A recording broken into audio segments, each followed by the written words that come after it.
निस्वार्थ भाव वाली चिकित्सक हिरन। एक जंगल में एक हिरन रहती थी।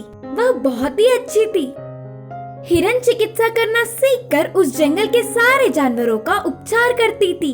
उसके पास तरह तरह के पशु पक्षियाँ आकर उनके अस्वस्थ सेहत का वर्णन करके दवा लेके चले जाते। वैसे भी हिरन के दयालु होने के कारण से वह जानवर साधारण है या क्रूर, बिना किसी फर्क के सबकी चिकित्सा करती थी। उस हिरन का हाथी बहुत अच्छा दोस्त था।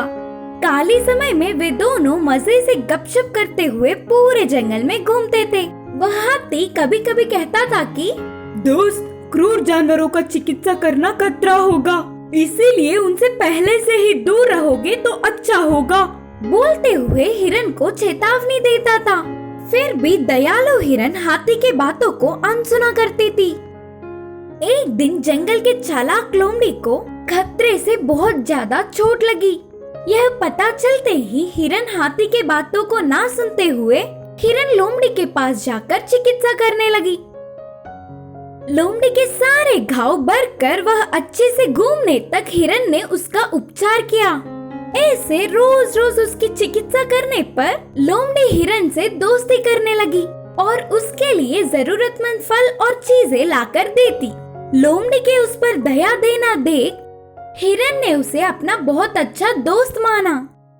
ऐसे कुछ दिनों तक अच्छी बनने का नाटक करने वाली लोमड़ी बाद में उसकी चालाकी दिखाने लगी। उसके प्राण बचाने वाली हिरन को लोमड़ी धन्यवाद तक ना देते हुए एकदम झाड़ी और बल होने वाली हिरन की मांस पर लालच करने लगी। एक दिन लोमड़ी ने हिरन से मिलकर कहा, दोस्त, तुम्हारे जैसे अच्छों से दोस्ती करना हो तो मुझे बहुत पुण्य करने होंगे। कितना को भी प्राण दान करने वाले तुम्हारे जैसे भले और पुण्यात्मा इस धरती पर बहुत कम होंगे। मेरा प्यारा दोस्त भाग 4-5 दिन से अस्वस्थ है। रोज रोज उसकी हालत और बिगड़ती जा रही है। उसे देख मुझे बहुत पीड़ा हो रही है। मेरा दोस्त नाम के लिए तो क्रूर जानवर है। क्रूर जानवर होने पर भी वह बहुत शांत स्वभाव का है। उसको भी प्राण दान करके इस पुण्य का काम करो ना। तब हिरन के दया करके मानने पर तुरंत लोमड़ी हिरन को बाघ के पास ले गई। देखने पर तो बाघ पूरा स्वस्थ था, लेकिन हिरन को देख बीमारी का नाटक करने लगा। हिरन को शक आया। उसकी चिकित्सा की सेवा में अपने प्राणों का भी बिना कुछ सोचे बाघ के नजदीक जा रही थी। उसके नजदीक आने से पहले ही अचानक बाघ ने हिरन पर हमला करने की कोशिश की। उससे पहले ही जंगल में रहने वाले सारे पशु पक्षियाँ एक साथ आकर बाघ पर हमला करने से वह मर गया। तब तुरंत उधर से भागने की कोशिश करने वाली लोमड़ी को भी मार दिया। अचानक घटी हुई इस घटना से हिरन बहुत चौंक गई। बाघ बीमार है करके उसकी चिकित्सा के लिए तुम्हें ले जाने वाली लोमड़ी की बात मैंने पीछे से सुन लिया था। लोमड़ी पहले से ही चालाक और लालची है, इसीलिए मुझे कुछ तो गलत लग रहा था, तो मुझे शक आया और तुरंत जाकर सबको बताने पर सब आ गए। हाथी ने कहा। उसकी निस्वार्थ भाव वाली चिकित्सक सेवा से सारे पशु पक्षियों का प्यार हिरन ने कमाया। उसकी भलाई ने ही उसकी रक्षा की। इस कहानी की शिक्षा है कि बुरों की सेवा करना हमारे लिए मुसीबत बनेगा। गधे ने शेर को लात मारी। एक जंगल में एक शेर रहता था। उस शेर को अपने भलों का बहुत ही घमंड था। जंगल में रहने वाले सारे जानवरों से काम करवाता था। वह अपनी मर्जी का मालिक था। बिना किसी के रोक से जंगल में महाराज की हुकूमत चलाता था। उसके ऐसे रहते उस शेर के रहने वाले जंगल में एक बार बहुत कमी आ गई। उस कमी को ना झेल पाते हुए सारे जानवरों ने सब कुछ लेके अपने अपने रास्ते देख लिए। जानवरों के महाराजा है तो क्या, शेर को खाना जीना ऐसे ही आ जाएंगे। बाकी जानवरों के रहने पर उनमें से किसी न किसी एक को निगल कर खा के अपनी भूख बुझा लेता। अब तो वो भी नहीं। एक जानवर तक अब उस जंगल में नहीं है।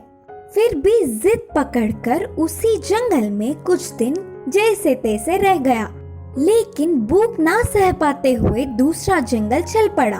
उस जंगल में एक भेड़िया, गधा, बैल मिलकर दोस्ती से रहते थे। उनके भूख अलग अलग होने पर भी मिलजुल कर रहते थे। उनके साथ शेर शामिल हुआ, पर दूसरी जंगल आने पर भी उसने अपनी घमंड नहीं छोड़ा और कहा, इस जंगल का राजा भी मैं ही हूँ। भेड़िया, बैल और गधा ना मानने पर उनके साथ एक समझौता किया और कहा, ठीक है, फिर कोई भी खाना मिलने पर सब एक समान बांटकर खाएंगे। इससे बाकी भी मान गए। पहले उसे उनमें शामिल होना था, फिर से बाद में समय देख उनकी खबर लेने की शेर ने मन ही मन सोच लिया। एक दिन खाना मिल गया। दोस्त, इस खाने को सबको एक समान बांटो करके शेर ने बैल से निवेदन किया। खाने को 4 भागों में बांटा। बैल, शेर को गुस्सा आया।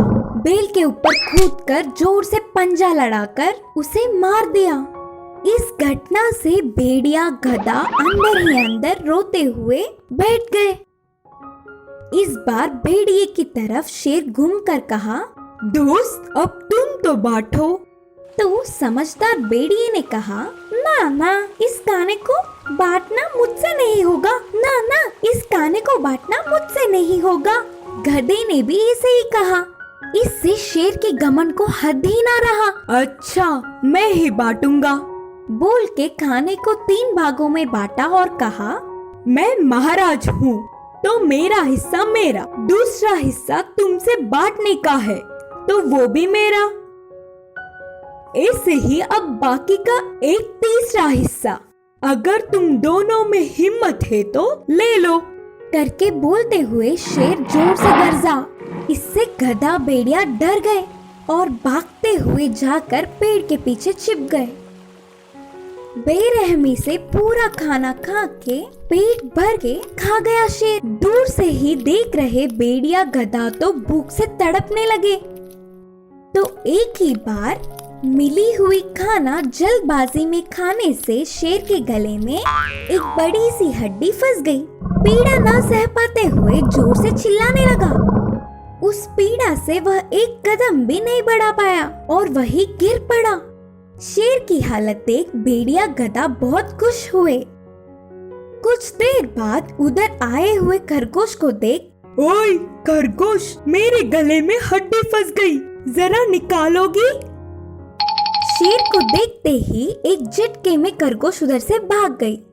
फिर चिल्लाता हुआ आए कौवे से, ओए कौवे, मेरे गले में फंसी हुई हड्डी को निकालो ना, तुम्हारा मदद कभी नहीं भूलूंगा। उस शेर के बारे में जानता हुआ कौवा बस हंस पड़ा और उधर मिली हुई मांस का टुकड़ा लेकर मुंह में लेकर उड़ गया। महाराज के पलंग पकड़ने की खबर गधा, भेड़ियों के द्वारा जानकर बाकी के जानवर भी वहां आके देख शेर पे अपना गुस्सा निकालकर डांट के गए। शेर ना उठ पाते हुए भी बड़े बड़े आंखों से देख आंकृत करते हुए कहा, मुझे थोड़ा ठीक होने तो दो, तुम सबकी खबर लूंगा करके धमकाने लगा शेर। फिर भी उन सबको कोई फर्क नहीं पड़ा। आखिर में एक दिन गधा उसके पास आना देख शेर, गधा दोस्त, तुम तो इस हड्डी को निकालकर मुझे बचाओ ना करके गिड़गिड़ाया। हाँ, निकालूंगा, लेकिन उसके लिए एक शर्त है। कैसी शर्त? कुछ नहीं महाराज, बस मुझे कब से ही राजा के सिर पर लात मारने की इच्छा है, अगर आपकी आज्ञा हो तो। क्या मुझे लात मारोगे? बोलते हुए गुस्से से शेर पर गले की हड्डी के कारण बैठ गया और कोई चारा ना होने पर गधे की शर्त को मान लिया और कहा, इतना जीवन जी कर भी आखिर में गधे से लात खानी पड़ रही है करके उदास हुआ। गधा अपनी पूरी ताकत से गुस्से से शेर के सिर पर जोर की लात मारी। पहले ही हड्डी के पीड़ा ना सह पाता हुआ शेर गधे के लात से हमेशा के लिए पलंग पकड़ा रहा। इतने दिन उन्हें दुख देने के कारण अच्छी सबक मिली सोचकर उस दिन से सारे जानवर खुशी से रहने लगे। इस कहानी की सीख है कि बलवान को भी सबके साथ मिलजुल कर रहना चाहिए।